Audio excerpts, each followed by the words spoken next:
Apreciados docentes, cordial saludo. El pasado 5 de octubre de 2022, el Ministerio de Educación expidió la resolución 19571, por la cual se establece el cronograma para llevar a cabo el proceso de traslados ordinarios. En este video haremos algunas precisiones sobre ese tema.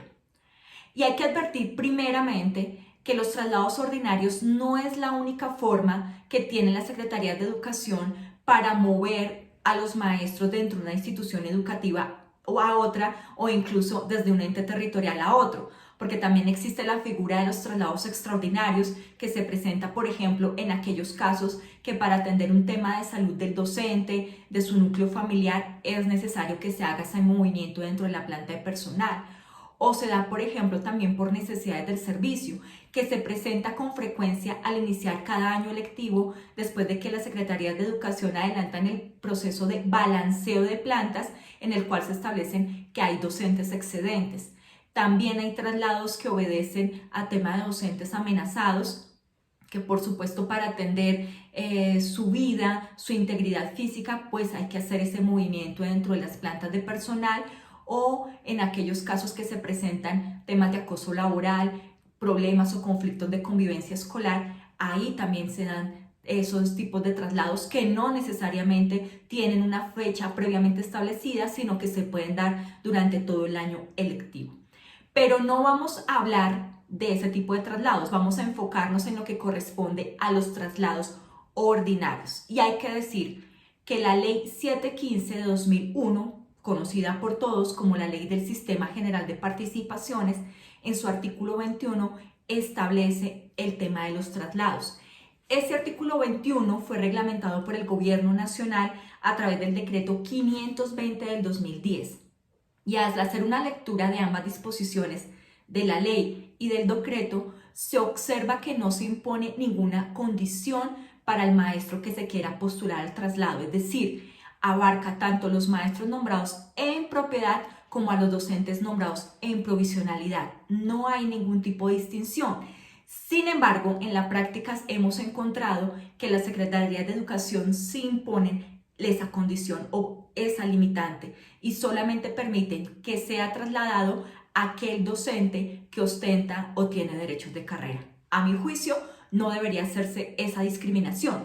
Lo que uno podría pensar es que al momento de valorar a quién se va a preferir de los docentes que se van a postular, pues se le debe dar un porcentaje, una puntuación mejor al docente nombrado en propiedad frente al provisional, aparte de los otros criterios que se deben establecer para tal efecto. En consecuencia, no hay que imponer restricciones en ese aspecto. Simultáneamente con el tema de los procesos o del proceso del traslado ordinario, se pueden presentar las permutas, y de permutas hay que decir dos situaciones. La primera, que quienes se vayan a presentar a permuta tienen que tener menos de 65 años de edad, porque la ley impone la condición o como requisito para que se pueda acceder a la permuta que alguno de los docentes permutantes no debe estar o debe faltarle más de 5 años para la edad de retiro forzoso, que todos sabemos que la edad de retiro forzoso es de 70 años. Entonces es un aspecto a tener en cuenta. Otro aspecto que es importante y que uno, digamos, no entiende por qué las secretarías de educación lo hacen así, porque la ley no lo establece, es el tema de los requisitos, las condiciones para permutar. Y se establece como condición que los permutantes deben estar en igual grado del escalafón, en igual nivel o perfil profesional, es decir, debe ser casi que un gemelo, por así decirlo, para que se pueda acceder a la permuta. La ley tampoco impone ese tipo de condiciones. Sin embargo, en la práctica las secretarías de educación lo llevan en ese sentido. También de los traslados, ¿qué hay que decir? Que no implica un mejoramiento salarial, ni un ascenso en el escalafón, ni una reubicación salarial. Nada de esos aspectos se tiene en cuenta. Como tampoco se pierde la continuidad o la antigüedad en la prestación del servicio. No hay discontinuidad y el hecho de que usted se vaya de un ente territorial a otro o de una institución educativa a otra, si sea del mismo ente territorial, pues de ninguna manera ha de entenderse que hubo interrupción en la prestación del servicio. De otra parte, dentro de los criterios que se tienen en cuenta al momento de la inscripción para postularse en este proceso, es que se tiene en cuenta la antigüedad. ¿Qué quiere decir? Que entre más permanencia, más años usted tenga dentro de la institución educativa, pues ese va a ser un factor que va a determinar su inscripción, su postulación y pues de que sea aceptado su traslado. También se tiene en cuenta la obtención de reconocimientos, estímulos, premios que usted haya obtenido por su actividad pedagógica, por su actividad académica. También las secretarías de educación pueden tener en cuenta factores como si el docente tiene problemas de salud, si el docente es padre o madre cabeza de familia y requiere estar cerca del núcleo familiar de sus hijos, obviamente hijos menores de edad, o que si son mayores de edad dependan para su cuidado del padre o la madre docente.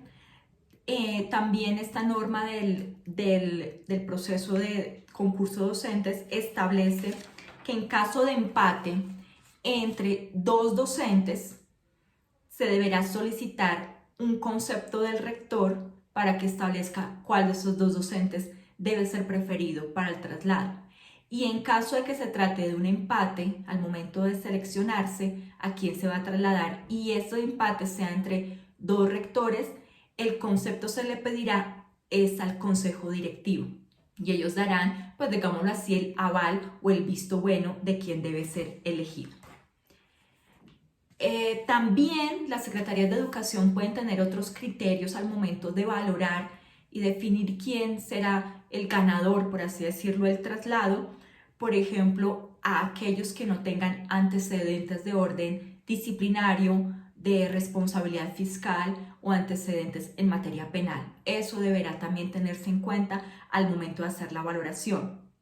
A aquellos maestros que tengan alguna condición de discapacidad y también aquellos docentes que estén cursando estudios de licenciatura, por ejemplo, los docentes que son normalistas y quieren hacer su licenciatura, debe también tener ahí una preferencia, un puntaje adicional para que opten por el traslado, o aquellos docentes que ya siendo licenciados o profesionales estén haciendo algún tipo de formación de posgrado. También se deberá tener en cuenta sus criterios.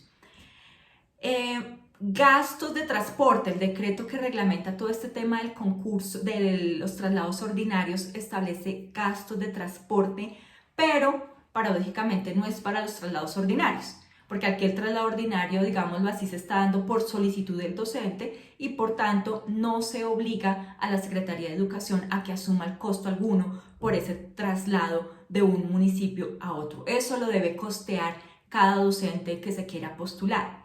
El tema de los gastos que sí debe asumir el ente territorial en aquellos casos en que sea por discrecionalidad, por autonomía de la respectiva Secretaría de Educación que sí pone el traslado. Por ejemplo, como lo veíamos hace un momento, cuando se trata de necesidades del servicio. Ahí, ¿a qué está obligada la Secretaría de Educación? A suplir o a costear todo el tema del transporte en el que tenga que incurrir el docente, sea transporte terrestre, fluvial, aéreo. La Secretaría de Educación está en la obligación de costear esos gastos. Asimismo, el traslado de los bienes, muebles y enseres del maestro, lo que llamamos comúnmente el trasteo, eso deberá correr por cuenta de la respectiva Secretaría de Educación. Finalmente, hay unas cuestiones particulares de esta resolución 19571 y es que expresamente se ha establecido que en aras de adelantar este proceso de los traslados ordinarios no se puede afectar las vacantes que fueron convocadas a concurso, el concurso que está hoy en día en vigor y que en días pasados, 25 de septiembre, se presentaron más de 370,000 personas a esas pruebas. Ese concurso de ninguna manera puede ser afectado en aras de decir que entonces hay que adelantar el proceso de los traslados ordinarios. Recordemos que fueron 37,369 las vacantes que se sometieron o están sometidas en este momento a un concurso.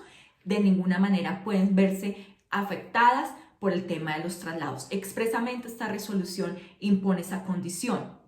Simultáneamente con el tema de traslados ordinarios, se debe llevar a cabo los traslados entre escuelas normales superiores.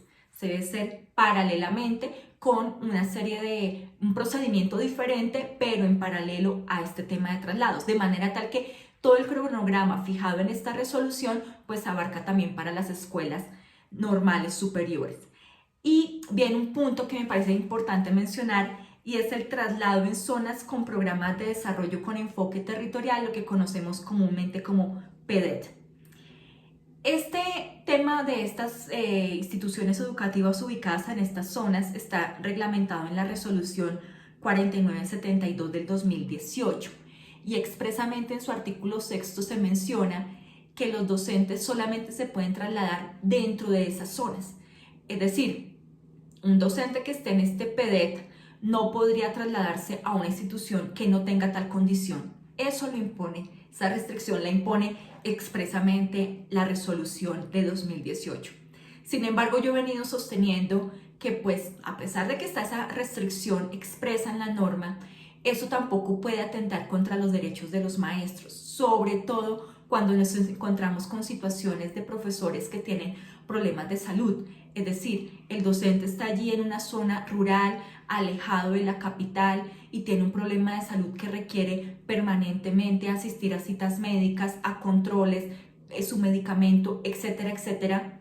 Y pues si le queda lejos ese centro de atención médica a donde él presta el servicio, pues a pesar de que está esa limitación, considero, esa es mi opinión, no puede negársele el derecho a la salud porque eso está por encima de esta reglamentación o de esta provisión que impone la ley. Así que pues ya le tocará al docente que se encuentra en esa circunstancia, insisto, cuando hay una violación de un derecho fundamental como es el derecho a la salud, el derecho a la vida, ahí podrá acudirse el mecanismo de la acción de tutela para tratar de resolver esa situación. Bueno, finalmente, pues lo más importante de esta resolución 19571 es el tema del cronograma. Son 8 o 9 etapas en las que se lleva a cabo este proceso de traslados ordinarios, obviamente iniciando con la primera fase que le corresponde a la Secretaría de Educación y es la de revisar y consolidar cuáles son las vacantes definitivas que se van a someter a traslados. Y al hacer esa definición, esa consolidación de esa base de datos, pues tendrá que establecerse cuál es la institución educativa, el perfil, todas las características propias del cargo para que sí mismo el docente conozca a cuál de ellas se quiere postular y que por supuesto reúnan los requisitos para acceder a la misma. Hasta el 7 de octubre, o sea, viernes 7 de octubre, tiene la Secretaría de Educación plazo para hacer esa consolidación. Luego, también el ente territorial deberá expedir el acto administrativo de convocatoria, que eso lo debe hacer a más tardar el 18 de octubre. Posteriormente vendrá la publicación de la convocatoria a través de la página web de la respectiva Secretaría de Educación, obligación que tendrán que cumplir antes del 21 de octubre. Y la difusión de esa convocatoria se hará entre el periodo comprendido del 24 de octubre al 16 de noviembre. Se otorga un plazo adicional a la Secretaría de Educación si quieren adicionar vacantes y adicionar esas vacantes lo podrán hacer entre el 1 y el 4 de noviembre. Lo más importante, lo que le concierne al docente, ¿cuándo me puedo inscribir? ¿En qué momento yo tengo que radicar mi documentación para postularme? Esa inscripción se debe hacer del 17 de noviembre al 2 de diciembre. Del 12 al 16 de diciembre vendrá la etapa de publicación de los listados de los seleccionados. A renglón seguido, esto es del 19 de diciembre al 6 de enero, la Secretaría de Educación deberá expedir el respectivo acto administrativo de traslados y a su vez comunicárselo a los rectores, informándoles pues obviamente que va a llegar un nuevo docente y eso se deberá hacer antes del 16 de enero, que debe coincidir con la fecha de inicio del año lectivo 2023. Esa es por ahora la información que les traía en relación con traslados ordinarios. Cualquier consulta que ustedes tengan sobre este tema y cualquier otro de interés del magisterio, pueden escribirme al teléfono que aparece en pantalla en horario de oficina. Con gusto los atenderé. Hasta la próxima.